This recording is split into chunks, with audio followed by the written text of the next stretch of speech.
Hello दोस्तों, आप सभी हार्दिक स्वागत है।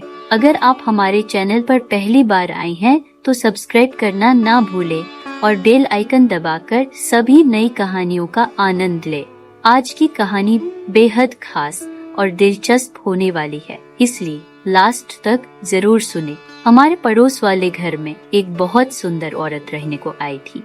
उनका नाम पमिला था। उम्र करीब 37 साल की होगी। वह गोरी, खूबसूरत, अच्छा सुंदर फिगर, बहुत फ्रैंक टाइप और खुश मिजाज थी। सब उसको आंटी बुलाते थे। मैं जब भी उसे देखता तो मेरे दिल में धक धक होता। आंटी का पति बाहर किसी और देश में नौकरी करने गया था, इसलिए वह अकेली रहती थी। मेरा दिल चाहता था कि मैं उस पर अपना हाथ साफ करूं, लेकिन मुझे नहीं पता था कि वह भी ऐसे ही किसी शिकार की तलाश में है। एक दिन मैं पास से गुजर रहा था तो उसने मुझे देखा और उसने मुझे अपने घर में बुलाया। मैं घर में दाखिल हुआ तो उसने मुझे अपना ड्राइंग रूम में बैठने को कहा। मैं चुपचाप कमरे में जाकर बैठ गया। उसके घर में सॉफ्ट इंग्लिश म्यूजिक बज रहा था। थोड़ी देर बाद जब आंटी कमरे में आई तो उसने शॉर्ट नाइटी पहन रखी थी। उसे देखकर मेरे होश उड़ गए। मैंने उसे काम का पूछा तो वह कहने लगी, तुम अंदर मेरे बेडरूम में आओ। यह सुनकर मेरे दिल में लड्डू फूटने लगे। फिर पूरा दिन उसके साथ। मेरा नाम एडविन डिल्वा है, मगर लोग मुझे प्यार से एडी नाम से बुलाते हैं। मेरी उम्र 19 साल है। हमारे घर के पास वाले घर में एक आंटी रहती थी जिसका पति अक्सर घर से बाहर रहता था। वह आंटी घर में अकेली रहती थी। एक बार ऐसा हुआ कि उस आंटी ने मुझे अपने घर किसी काम से बुलाया। मोहल्ले की सभी औरतें अक्सर मुझे अपने घर का कोई सामान बाजार से लाने के लिए बुलाया करती थी। मैं भी उनके काम कर दिया करता था। यही वजह थी कि मैं जब भी घर से बाहर निकलता, हर घर से जैसे आवाज आती, एडी जरा इधर आना, हमें थोड़ा सामान तो ला दो।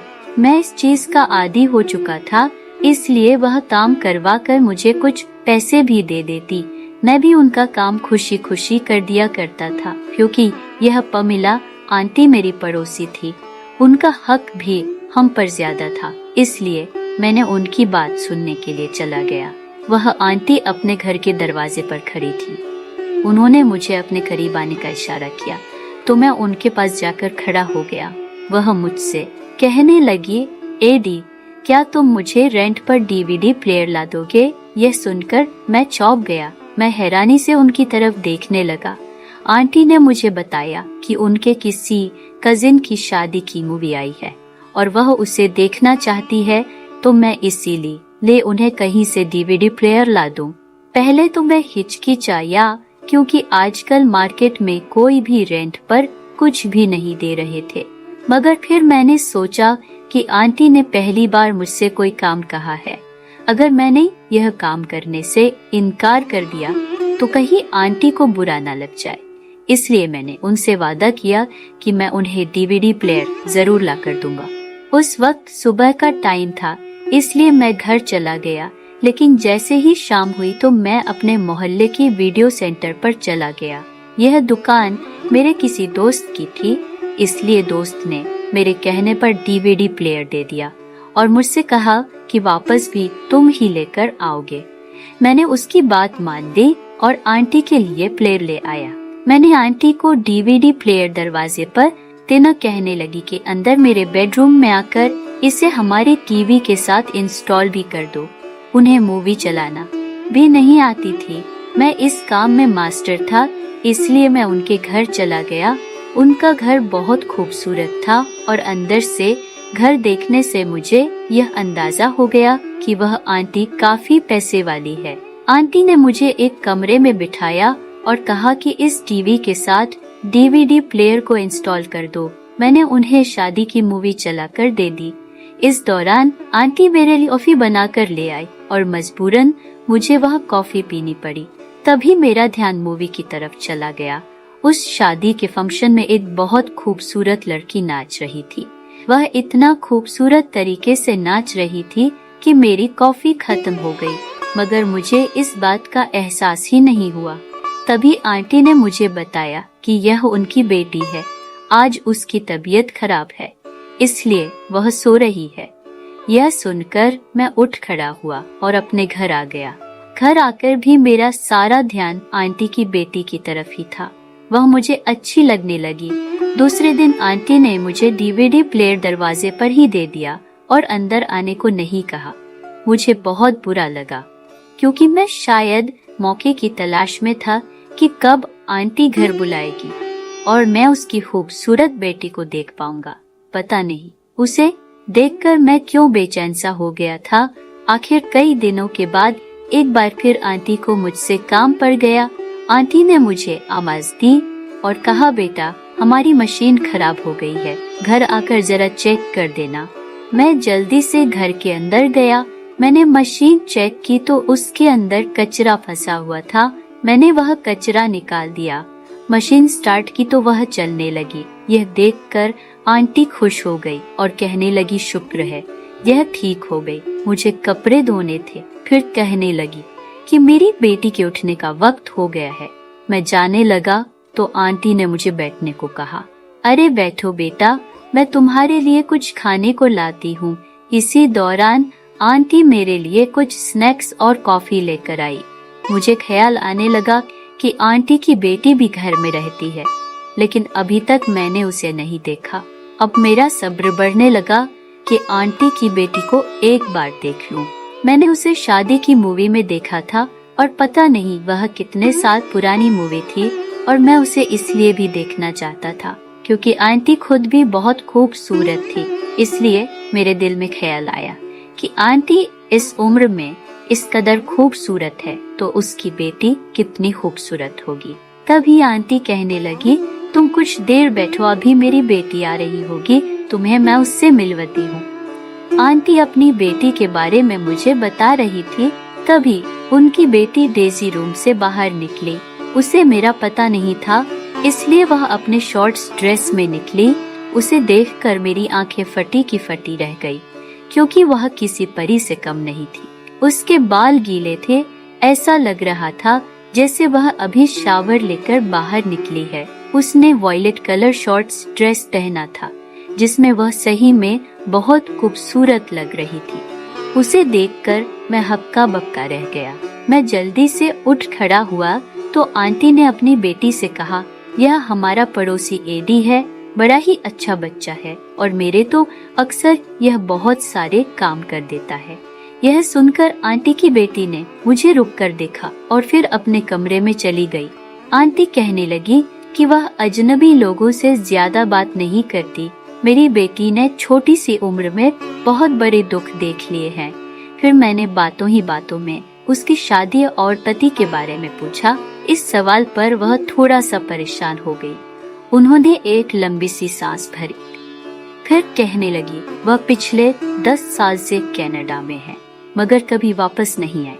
वह हर हफ्ते इतने पैसे भेजते थे कि हमें किसी चीज की कमी नहीं थी, लेकिन मेरी सिर्फ एक बेटी ही है। मेरा घर में मर्द की बहुत कमी महसूस होती। मेरा पति भी घर से दूर है। काश हमारे घर में भी कोई मर्द होता जो बाहर के सारे काम कर देता। यह बताते हुए उनके चेहरे पर एक अजीब सी उदासी थी। न जाने क्यों मुझे उस वक्त उन पर बहुत दया आ रही थी। इसलिए मैंने उनसे यही कहा कि आप फिक्र नहीं करें, आपको जब भी किसी काम की जरूरत हो आप तुरंत मुझे आवाज दे दिया करें, मैं आपका हर काम कर दिया करूँगा। सारा दिन मैं फुर्सत में होता हूँ, आप मुझे अपना ही समझे। यह सुनकर वह आंटी बहुत खुश हुई। इसके बाद मैं अक्सर आंटी के घर के बाहर फिरने लगा और वह भी बाहर आकर खड़ी हो जाती। जैसे ही उसकी नजर मुझ पर पड़ती, वह मुझे तुरंत आवाज देती, एडी जरा इधर आना, मुझे आटा ला दो, कभी वो लेकर आना। मैं भागकर उनके सारे काम करते। एक दिन मुझे डेजी ने आवाज दी, एडी जरा इधर आना। जब मैंने उसे देखा तो मेरे होश उड़ गए। मैं भागता हुआ उसके पास गया तो वह कहने लगी, आज मेरी माँ की तबीयत खराब है, इसलिए प्लीज दूध ला दो। यह सुनकर मैं दुकानदार के पास गया और दूध लेकर आया। मैंने उसका दरवाजा खटखटाया तो डेजी ने दरवाजा खोला और मैंने उससे कहा, दूध ले आया हूँ। उसने कहा प्लीज दूध अंदर लाकर टेबल पर रख दो। यह सुनकर मैं अंदर दाखिल हुआ। इसके बाद वह मुझसे कहने लगी, मेरी माँ के पास कुछ देर बैठ जाओ। मैं उनके कमरे में चला गया जहाँ वह सो रही थी। तभी डेजी ने मुझसे पूछा, एडी कॉफी पियोगे? उसकी आवाज में जैसे कोई नशा था। मेरे मुंह से यस प्लीज के अलावा कुछ ना निकला, क्योंकि मैं बहुत घबराया हुआ था। मगर उस वक्त उसके चेहरे पर अजीब सी मुस्कुराहट थी जिसे मैं समझ नहीं पाया। कुछ ही देर बाद वह कॉफी बनाकर अंदर दाखिल हुई और मुझसे पूछा, एडी माँ तुम्हारी बहुत तारीफ कर रही थी, तुम क्या करते हो? जिस पर मैंने जवाब दिया, मैं सारा दिन फ्री ही होता हूँ। यह सुनकर वह हंसने लगी। मैंने देखा कि वह हंसते हुए बहुत सेक्सी लगती थी। फिर वह कुछ सोचकर उदास हो गई। मैं कॉफी पीते वक्त कभी आंटी की तरफ देखता और कभी डेजी की तरफ और कभी नजरें झुका लेता। उनकी बेटी कोई 24 से 25 साल की जवान लड़की थी। वह इस कदर खूबसूरत थी कि वह 16 साल की लगती थी। मैंने उसे पूछा, आप क्या करती हैं? यह सुनकर वह कहने लगी, मैं 18 साल की थी जब मेरे पापा ने मेरी शादी कर दी, लेकिन शादी के कुछ महीनों बाद मेरे हस्बैंड की डेथ हो गई तो इन लॉस ने यह कहकर मुझे घर से निकाल दिया कि मैं मनहूस हूँ। यह सुनकर मैं हैरान रह गया, क्योंकि वह कहीं से भी मैरिड नहीं लग रही थी। अब मैंने उसके चेहरे की तरफ देखा कि अचानक आंटी की ने कहा, एडी तुम्हारी शादी हो गई है। मैंने इनकार में सर हिलाया तो आंटी की बेटी ने कहा, क्यों? मैंने कहा, मैं तो अभी सिर्फ 22 साल का हूँ। यह सुनकर वह कहने लगी, आजकल के लड़के तो 18 साल की उम्र में भी शादी कर लेते हैं। यह सुनकर मैंने कहा, मेरा कोई काम धंधा नहीं है, ऐसे में मुझसे कौन शादी करेगा? यह सुनकर डेजी खामोश हो गई। इस दिन के बाद मैं किसी न किसी बहाने उनके घर चला जाता था। आंटी भी मुझे अंदर आने से मना नहीं करती थी और अब डेजी भी मेरे साथ बिना झिझक बात करती थी। एक दिन वह मुझसे कहने लगी, एडी तुम कब तक मोहल्ले वालों के काम लोगे करते रहोगे? तुम कोई काम धंधा क्यों नहीं करते ताकि तुम्हारी शादी हो? यह सुनकर मैंने उसे कहा कि काम धंधे के लिए बहुत सारे पैसे चाहिए जो कि मेरे पास नहीं है। जिस पर वह कहने लगी, तुम कौन सा काम करना चाहते हो? मैंने कहा, मैं कनाडा जाना चाहता हूँ, मगर मेरे पास टिकट और वीजा के लिए पैसे नहीं है। यह सुनकर उसने मेरा हाथ पकड़ा और अपने कमरे में ले गई। उसने अपना कुछ पुराना जेवर अलमीरा से निकाला और मेरे हाथ पर रख दिया और कहने लगी, यह मेरी शादी का जेवर है जो मेरी माँ ने मुझे दिया था। यह अब मेरे किसी काम का नहीं है, शायद यह मेरी किस्मत में नहीं था। तुम यह बेचकर पैसे ले लो, शायद इससे तुम्हारा काम चल जाएगा। यह सुनकर मैं डर गया और उससे कहा, नहीं, मैं यहाँ नहीं ले सकता। मैं तुरंत अपने घर आ गया और बिस्तर में आकर लेट गया। मैं मोहल्ले का गरीब लड़का था, जबकि वह एक अमीर लड़की थी। मेरे माँ और डैड गुजर चुके थे, इसलिए मैं मोहल्ले वालों के काम कर दिया करता था। इस वजह से कोई और काम भी नहीं कर सकता था। लोग भी मुझे काम के बदले पैसे दे दिया करते थे। मेरा गुजारा अच्छा हो जाता था। मैंने अभी तक शादी नहीं की थी। सारा दिन मोहल्ले में आवारा फिरता और आंटी के घर भी अक्सर चला जाया करता था। मैं आईडी कार्ड पर अपनी उम्र 2 साल ज्यादा करके दुबई जाना चाहता था, मगर मेरे पास पैसे नहीं थे। आज ना जाने क्यों आंटी की बेटी ने मुझसे ऐसी बात कह दी थी। हमें मिले हुए इतना समय भी नहीं हुआ था कि वह मुझ पर इतना एहसान कर सके। मैं बिस्तर पर लेटा यही सोच रहा था कि ना जाने उसे मुझ पर इतना विश्वास कैसे आ गया। अगले 4 दिन तक मैं उनके घर के पास से नहीं गुजरा। शायद यह डर था या शर्मिंदगी। लेकिन 5वें दिन आंटी मेरे घर आ गई। शायद वह अपने घर में बैठे बैठे बोर हो रही थी, तो इसलिए मेरे घर चली आई। मैं भागकर किचन में गया और आंटी के लिए कॉफी बनाने लगा, जिस पर आंटी मुझसे कहने लगी, इतने दिन से तुम हमारे घर क्यों नहीं आए? मैंने तुरंत कह दिया कि आपने कौन सा मुझे याद किया था। यह सुनकर आंटी मुझसे कहने लगी कि मैं और डेजी तुम्हें बहुत याद करते हैं। यह सुनकर मैं चौंक गया और उनसे पूछने लगा, डेजी भी मुझे याद करती है? यह सुनकर वह कहने लगी, हाँ, उस बेचारी का मेरे और तुम्हारे सिवा और कौन है? तुम दिल के बहुत अच्छे हो, इसलिए हम तुम्हारे साथ अपने दिल की बात कर लेते हैं, वरना वह तो अंदर से बुरी तरह टूट चुकी है। मैंने उसके बाप से बहुत बार कहा है कि उसके लिए कोई और अच्छा सा रिश्ता तलाश कर दें, कब तक घर में ऐसे ही पड़ी रहेंगी। आंटी के मुंह से डेजी की दूसरी शादी का सुनकर मैं चौंक गया।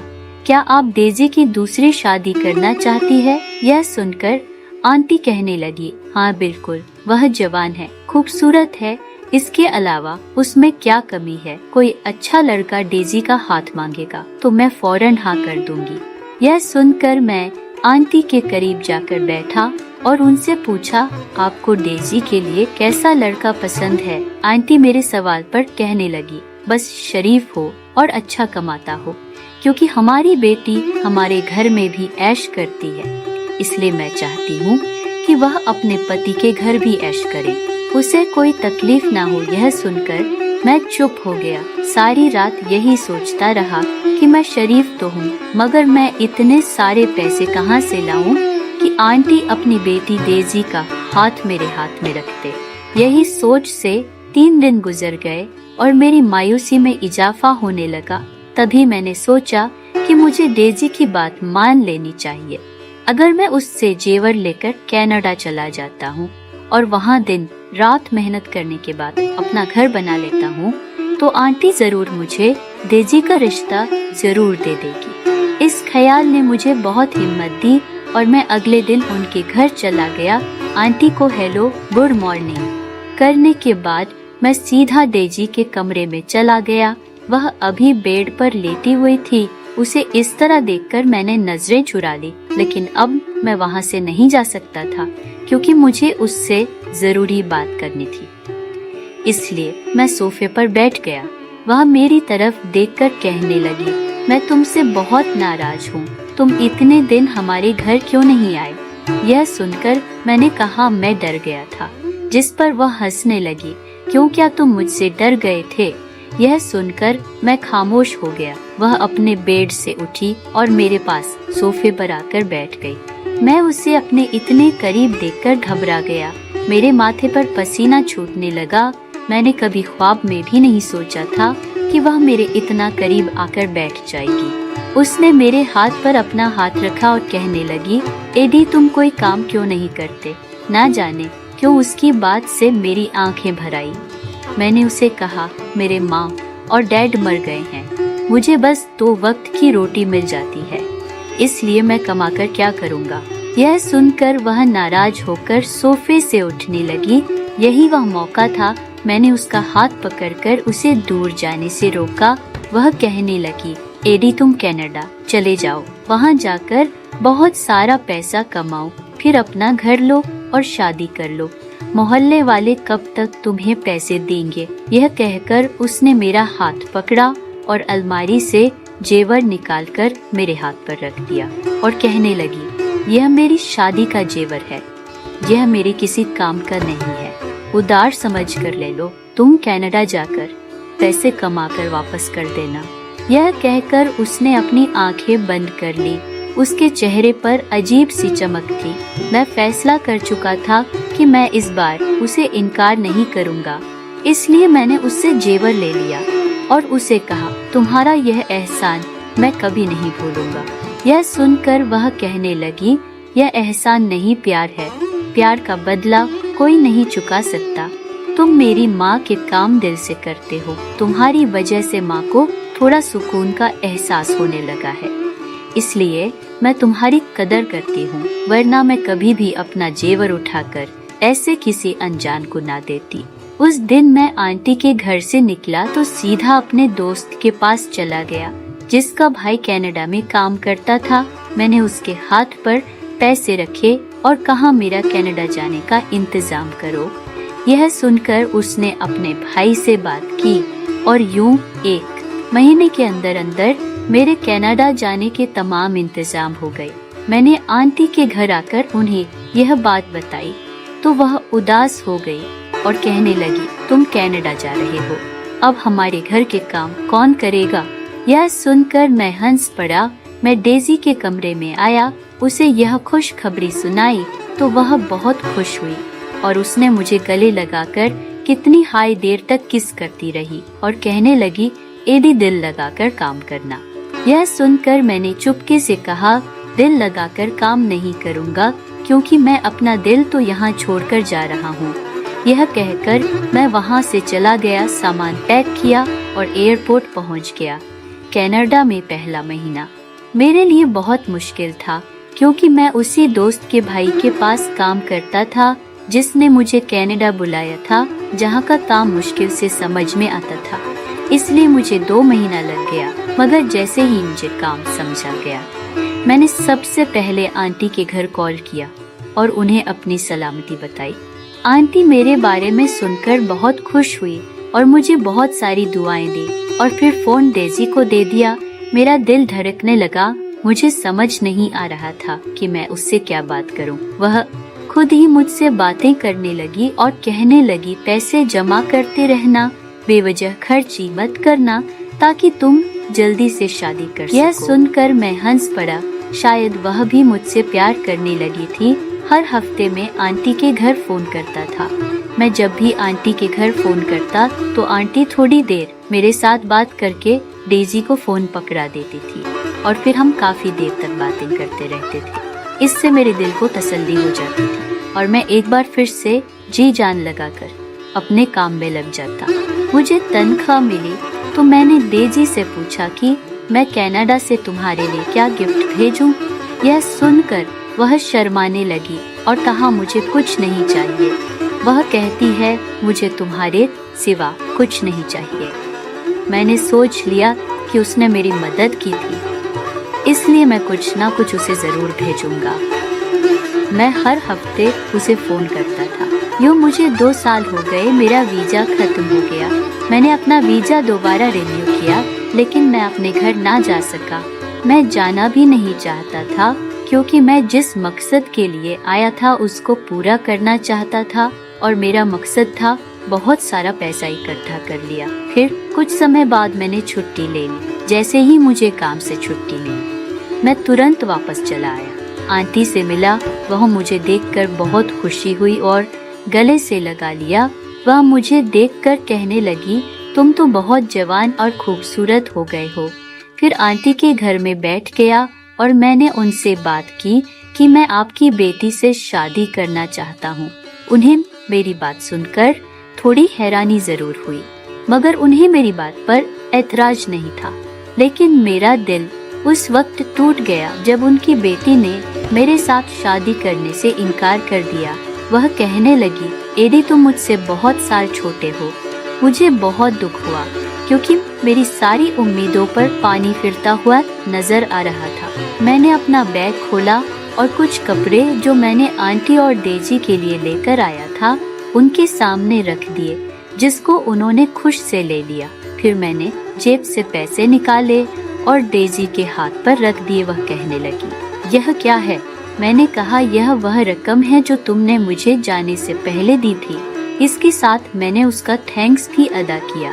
उसने खामोशी से वह पैसे पकड़े और उठाकर अलमारी में रख दिए। मैंने उनसे इजाजत ली और घर आ गया। दिल तो कर रहा था कि अगले रोज ही वापसी का टिकट लूं और वापस कनाडा चला जाऊं। वैसे भी अब मेरा यहाँ पर कौन था? रात का खाना खाने को भी जी नहीं कर रहा था। मैं खामोशी से जाकर अपने कमरे में लेट गया। सुबह हुई तो मोहल्ले वालों से मुलाकात हुई। वह कहने लगे, तुमने बहुत अच्छी किस्मत पाई है जो तुम इतनी जल्दी अपने पैरों पर खड़े हो गए। मगर मेरा दिल तो अंदर से बुझा हुआ था। मैं 2 हफ्ते की छुट्टी लेकर आया था, मगर 1 हफ्ते में ही वापसी की टिकट बुक करवा ली। जाने से पहले एक बार फिर किस्मत आजमाने का सोचा और आंटी से जाकर कहा कि किसी तरह डेजी को मना ले। मैं उम्र में छोटा हूँ तो क्या हुआ, हंस रहेगी। आंटी भी यही चाहती थी कि डेजी की शादी जल्दी से जल्दी हो जाए। आखिरकार मैंने और आंटी ने बहुत जोर लगाया और फिर डेजी को हमारी बात मानना ही पड़ी। उसकी हाँ पर मेरी खुशी का ठिकाना ना रहा और यूं हमारी शादी हो गई। मुझे मेरा प्यार मिल गया और मैं उसे अपने साथ कनाडा ले गया। अब मेरे पास एक अच्छी नौकरी और अपना घर है। मेरे 4 बच्चे हो चुके हैं और हम हंसी खुशी अपनी जिंदगी गुजार रहे हैं। दोस्तों, यह थी हमारी आज की प्यार भरी कहानी। आपको यह कहानी कैसी लगी हमें कमेंट में जरूर बताएं। आपकी राय हमारे लिए बहुत कीमती है। अगर कहानी पसंद आई हो तो लाइक जरूर करें, इसे अपने दोस्तों के साथ शेयर करें और हमारे चैनल को सब्सक्राइब करना ना भूलें। थैंक यू, धन्यवाद।